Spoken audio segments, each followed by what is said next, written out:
Welcome to my YouTube channel Neha be healthy. रक्त का थक्का जमना रक्त नलिका के बंद हो जाने से होता है और अगर तत्काल इसका इलाज नहीं किया गया तो यह जानलेवा हो जाता है। मोटे लोगों में ब्लड क्लॉट होने का खतरा ज़्यादा रहता है, लेकिन कई और रोग परिस्थितियों में रक्त का थक्का जमता है जो काफ़ी खतरनाक होता है। बिना सर्जरी के ब्लड क्लॉटिंग का कोई भी इलाज नहीं है और कभी कभी तो शरीर में उस हिस्से या अंग में छेद कर या काट कर इसका इलाज किया जाता है।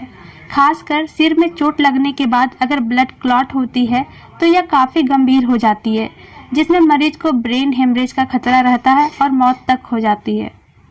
हालांकि ब्लड क्लॉट ना हो, जिन लोगों का इसका खतरा ज़्यादा है उनके लिए ये घरेलू उपचार इस वीडियो में बताया गया है, तो वीडियो को अंत तक जरूर देखें। पहला है विच हेजल में मौजूद एस्ट्रिजेंट टैनिन दर्द को कम करने के साथ खून के थक्के को सुखाने में मदद करता है। यह सूजन को कम करने में भी मदद करता है। थोड़ी सी मात्रा में विच हेजल की छाल लेकर रक्त के थक्के पर लगाकर सूखने के लिए छोड़ दे। इस उपाय को कम से कम दिन में 4 बार 1 या 2 सप्ताह तक लगाएं, फायदा मिलेगा। दूसरा है प्याज और लहसुन खाने से शरीर में फाइब्रिन की कमी होती है और उसके परिणाम स्वरूप प्लेटलेट सही ढंग से बनते हैं और ब्लड क्लॉटिंग नहीं होती।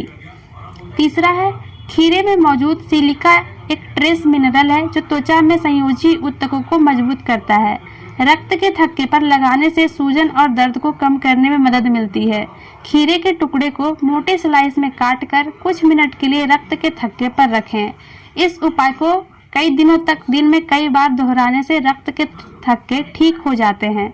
इसके अलावा आप रोजाना ताजे खीरे के रस का 1 गिलास भी पी सकते हैं। चौथा है धूम्रपान करने से ऑक्सीजन कार्बन डाइऑक्साइड में बदलता है और इससे रक्त नलिका की मांसपेशियां कमजोर होती है। नतीजा ब्लड क्लॉटिंग की संभावना बढ़ जाती है। पांचवा है चंदन अक्सर विभिन्न त्वचा की समस्याओं के उपचार में प्रयोग किया जाता है। चंदन रक्त के थक्के से गर्मी को जल्द अवशोषित कर घाव भरने की प्रक्रिया को गति प्रदान करता है। यह दर्द और सूजन को भी कम करने में मददगार है। चंदन पाउडर और गुलाब जल मिलाकर गाढ़ा पेस्ट बना लें। फिर इस पेस्ट को प्रभावित त्वचा पर लगाकर कुछ देर के लिए सूखने के लिए छोड़ दें। उस हिस्से को ठंडे पानी से धो लें। इस उपाय को दिन में कई बार करें।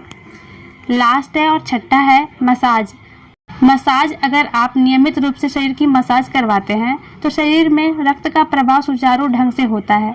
रक्त की नलिकाओं भी ब्लॉक नहीं होती और रक्त क्लॉट का खतरा भी कम होता है।